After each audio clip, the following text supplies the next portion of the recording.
All right. Good morning, everyone. 9 o'clock on your Sunday morning. Thanks for waking up and starting the week with us here on 13 Sunrise. I'm Matthew Foltz alongside Lindsay Monroe. That's a way. I like that. I like that song. Get you pumped up and I'm up and ready for the week.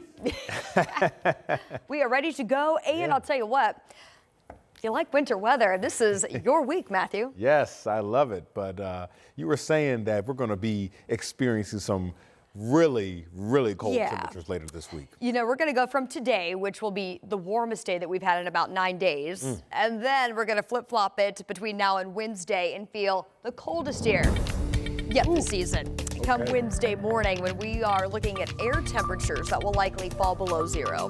Not to mention the wind chill. We'll get to all that coming up. First, though, I want to take you out with our live NDOT camera, show you some of the snowy spots that we've seen so far today. This is up in northwest Indiana. This is actually US 41 near Crown Point. So this is outside the Indianapolis viewing area, but this is where we've had some light snow move in so far today. So I've been watching these cameras, seeing where the snow is actually hitting the ground, because as this system to our north moves in, it's interacting with some drier air. So I've been watching this to our north, and it's been very light so far today, and it's going to take some time to make its way from the north to the south and actually move into central Indiana. So we'll continue to monitor some of that steadier snowfall that's up near Chicago right now. It's all associated with this area of low pressure that's going to track through the Great Lakes region today. But attached to that is this cold front, and that's what's going to move through for us. We'll briefly increase our wind speeds. You'll notice it becoming breezy later on this afternoon, but that's also going to bring in the potential that we see a little bit of snow to go along with it. We have had cloudy skies, and that has kept our temperature pretty consistent during the overnight, and so far this morning it's 28 in Indy right now, 27 in Richmond, and we're likely only going to warm up a few degrees between now and when we achieve that daytime high later today of 33.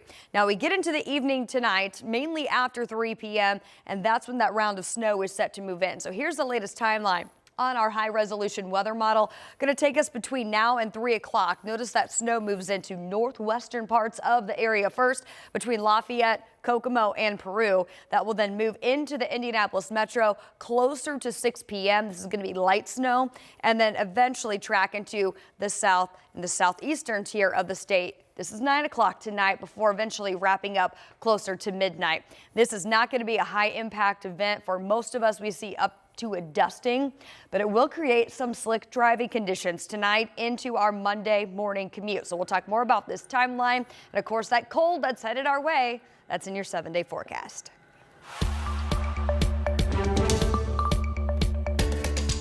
This morning, we're working to learn more on what led to a teenage girl being shot and killed outside of an apartment on the city's south side.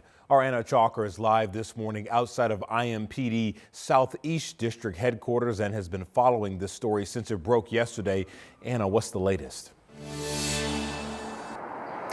Well, Matthew, we are still working to learn the exact age and name of this girl, but Metro Police tell us she was found dead in the snow yesterday. They say this all happened around 11 o'clock yesterday morning at the Laurelwood Apartments. That's near Shelby Street and East Summer Avenue. They say this came in as a person down originally, and then when they got there, they found the teenage girl in the snow with gunshot wounds, where she later died. Metro Police say they have responded to several shootings at this complex here in recent months. In July, 5 people, including a 17-year-old boy, were shot on a basketball court. IMPD telling 13 News today they'll do what they can to stop gun violence in this complex.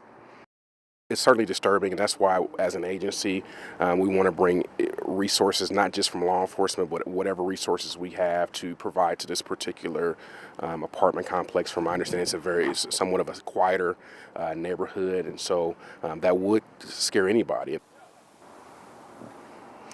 It's still unclear if the girl lived at these apartments, and police are still searching for a suspect this morning. Now, Matthew, I also spoke with several people in this neighborhood during this scene yesterday, and they tell me they're frustrated that gun violence has impacted their neighborhood yet again. We're live in Indianapolis. Anna Chalker, 13 News. All right, thanks, Anna. This morning, we're learning Metro Police have arrested a 20-year-old Indianapolis man after a shooting on the city's northwest side. He faces preliminary felony charges of battery and criminal recklessness with a deadly weapon. Police reports show the shooting happened around 2:45 Saturday morning at a nightclub near 38th and Lafayette Road. This morning, a mother and daughter are recovering after falling through an ice-covered pond in Greenwood. Now firefighters have a warning for people about the dangers of cold weather. Our Marina Silva shares their message from Greenwood. This pond sits behind multiple homes on Winterwood Drive in Greenwood. Friday evening, Greenwood fire say a dog ran out onto the pond and a woman ran to save the dog.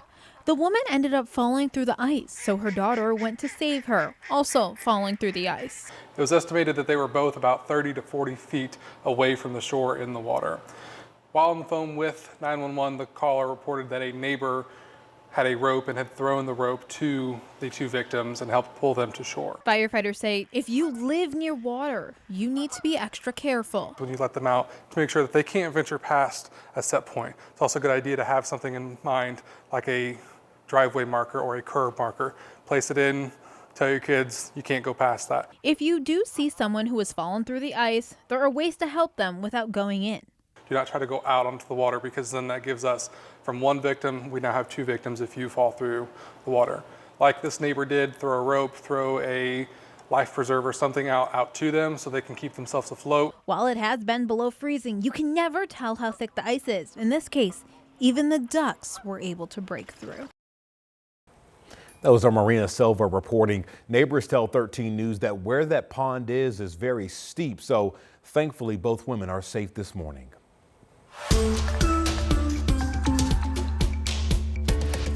Tomorrow, the state of Indiana will swear in a new governor. Mike Braun and other state leaders will all take the oath of office sometime after 11 a.m. tomorrow. And take a look. Last night, people celebrated early with a gala over at JW Marriott downtown. It was one of several weekend celebrations. Today, the Braun family will attend Mass at Saints Peter and Paul Cathedral starting at 10 a.m. They're also hosting a Hoosier Heritage Family Day over at the Indiana State Museum. That'll take place from 1 to 4. It is free to attend, but families are asked to RSVP.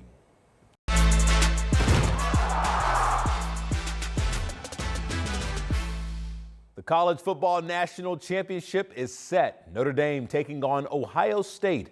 The Buckeyes secured their spot during Friday night's Cotton Bowl. It was a back-and-forth game, but in the fourth quarter, the Buckeyes pulled away, scoring 14 points.